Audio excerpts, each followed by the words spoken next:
بسم اللہ الرحمن الرحیم۔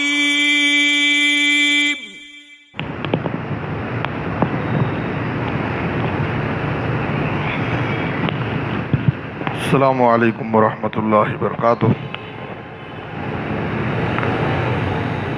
بسم اللہ الرحمن الرحیم۔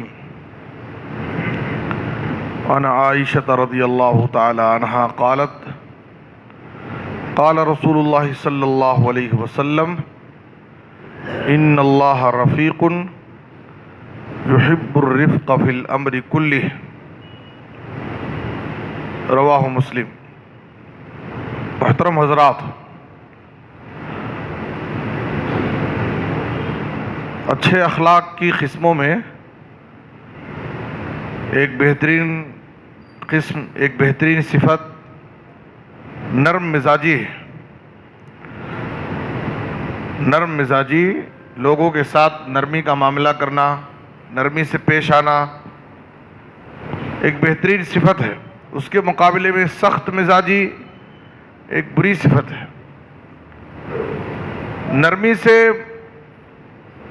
مسائل حل ہو جاتے ہیں اور سخت مزاجی سے مسائل بگڑ جاتے ہیں۔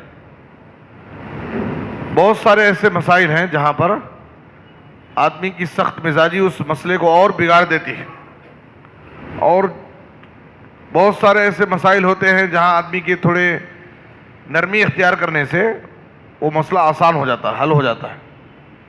اسی لیے نبی صلی اللہ علیہ وسلم نے کہا کہ اللہ تعالیٰ خود نرمی کرنے والا ہے اور ہر معاملے میں نرمی کو پسند کرتا ہے۔ اور دوسری حدیث میں آپ صلی اللہ علیہ وسلم نے کہا ان اللہ رفیق یحب الرفق ویعطی علی الرفق ما لا یعطی علی العنف۔ اللہ تعالیٰ نرمی کرنے والا ہے، نرمی کو پسند کرتا ہے، اور نرمی پر اللہ تعالیٰ جو عطا کرتا ہے، جو نوازتا ہے، سختی پر وہ نہیں دیتا۔ جب آدمی کے مزاج میں نرمی ہوتی ہے تو اللہ تعالیٰ اس کو جو چیز دیتا ہے سختی پر وہ چیز نہیں دیتا ہے۔ اور تیسری حدیث میں آپ صلی اللہ علیہ وسلم نے کہا ان الرفق لا یکون فی شیء الا زانہ ولا ینزع من شیء الا شانہ۔ جس شخص کے اندر نرم مزاجی ہو تو نرم مزاجی انسان کی شخصیت کو سنوارتی ہے، اس کو نکھارتی ہے، اور جس میں نرم مزاجی نہ ہو، سخت مزاجی ہو، تو یہ صفت اس کی شخصیت کو داغدار کر دیتی، عیبدار بنا دیتی۔ نرم مزاجی سے آدمی کی شخصیت سنورتی ہے اور سخت مزاجی سے شخصیت عیبدار ہوتی ہے۔ اور ایک چوتھی حدیث میں آپ صلی اللہ علیہ وسلم نے کہا من یحرم الرفق یحرم الخیر کلہ۔ جو آدمی نرم مزاجی کی صفت سے محروم کر دیا گیا تو سمجھیے کہ وہ ہر خیر سے محروم کر دیا گیا۔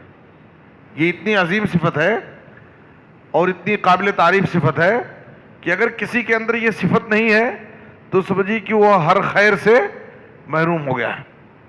خاص طور پر ایک داعی کی زندگی میں جو لوگوں کو اللہ کی طرف بلاتا ہے، دین کی طرف دعوت دیتا ہے، بھلائی کا حکم دیتا ہے، برائی سے منع کرتا ہے، تو اس کے اندر یہ صفت بہت ضروری ہے۔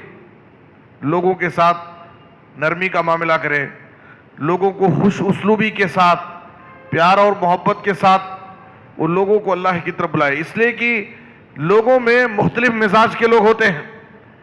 اب وہ اگر ان کے ساتھ نرمی کا معاملہ کرے گا تو لوگ اس کی بات قبول کریں گے اور اس کی طرف مائل ہوں گے۔ اللہ تعالیٰ نے قرآن مجید میں نبی صلی اللہ علیہ وسلم کی دعوت کی کامیابی کا راز جو بتایا ہے وہ نرمی بتایا۔ فَبِمَا رَحْمَةٍ مِّنَ اللَّهِ لِنْتَ لَهُمْ وَلَوْ كُنْتَ فَظًّا غَلِيظَ الْقَلْبِ لَانفَضُّوا مِنْ حَوْلِكَ۔ اے نبی صلی اللہ علیہ وسلم، آپ اللہ کے فضل سے، اس کی مہربانی سے نرم دل واقع ہوئے ہیں، اور آپ کی اسی نرم مزاجی کی وجہ سے لوگ آپ کے قریب ہو رہے ہیں۔ وَلَوْ كُنْتَ فَظًّا غَلِيظَ الْقَلْبِ، اگر آپ سخت مزاج، سخت دل ہوتے، لَانفَضُّوا مِنْ حَوْلِكَ، تو یہ لوگ جو آپ کے قریب، یہ صحابہ کرام کی جو بھیڑ نظر آ رہی ہے، یہ سب بکھر جاتے تھے، آپ کے قریب جمع نہیں ہوتے تھے۔ چونکہ آپ کے مزاج میں نرمی ہے، آپ ہر ایک کے ساتھ پیار اور محبت کا معاملہ کرتے ہیں، ہر ایک کے ساتھ آسانی کرتے ہیں، ہر ایک کے ساتھ خوش مزاجی سے پیش آتے ہیں، جس کی وجہ سے لوگ آپ کے اس اخلاق کو دیکھ کر آپ کے قریب ہوتے گئے۔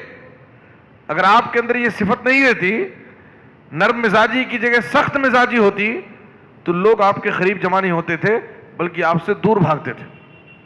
اللہ تعالیٰ نے موسیٰ علیہ السلام اور ہارون علیہ السلام، جب دونوں کو فرعون کی طرف اللہ روانہ کر رہا تھا دعوت دینے کے لیے، تو اللہ نے کیا فرمایا؟ اذهبا الى فرعون انه طغى، جاؤ تم دونوں فرعون کے پاس، وہ بڑا سرکش ہو گیا، اور اس کے پاس جا کر کے اللہ کا پیغام، دین کی دعوت کیسے پیش کرنا اللہ نے وہ بھی بتایا۔ فَقُولَا لَهُ قَوْلًا لَيِّنًا لَعَلَّهُ يَتَذَكَّرُ أَوْ يَخْشَىٰ، اس کے پاس جا کر کے بڑی نرمی سے، محبت سے، خوش اسلوبی کے ساتھ تم اس کے سامنے دعوت پیش کرنا، ہو سکتا ہے کہ وہ نصیحت حاصل کر لے یا اس کے دل میں اللہ کا ڈر پیدا ہو جائے۔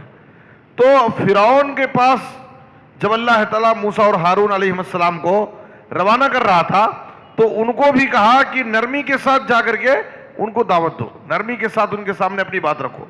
تو اس لیے ہمیں چاہیے، ہماری گھریلو زندگی ہو تو ہم گھر میں، گھر کے افراد کے ساتھ اگر نرمی کا معاملہ کریں گے تو گھر میں خوشگوار ماحول رہے گا۔ اگر ہم ایک ذمہ دار کی حیثیت سے ہیں اور اپنے ماتحتوں کے ساتھ نرمی کا معاملہ کریں گے تو ایک خوشگوار ماحول رہے گا۔ ناجائز سختی کرنے سے، بیجا لوگوں کو پریشان کرنے، تنگ کرنے سے مسائل حل نہیں ہوتے بلکہ مسائل بگڑ جاتے ہیں۔ بلکہ آپ صلی اللہ علیہ وسلم نے دعا کی ہے، اللہم من ولی من امر امتی شیئا فرفق بہم فرفق بہ، ومن ولی من امر امتی شیئا فشق علیہم فاشقق علیہ۔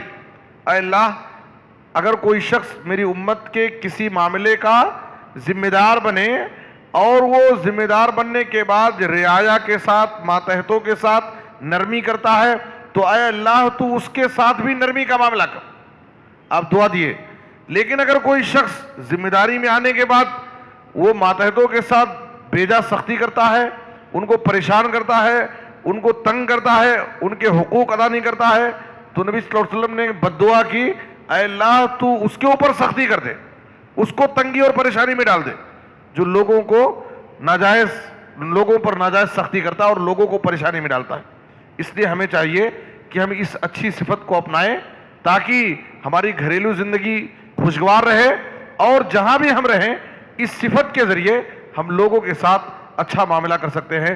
اللہ سے دعا ہے کہ اللہ تعالیٰ ہمیں ہر قسم کے اچھے اخلاق کو اپنانے کی توفیق عطا فرمائے اور برے اخلاق سے بچنے کی اللہ ہمیں توفیق دے۔ آمین۔ وصلی اللہ علی نبینا محمد و آلہ و صحبہ اجمعین۔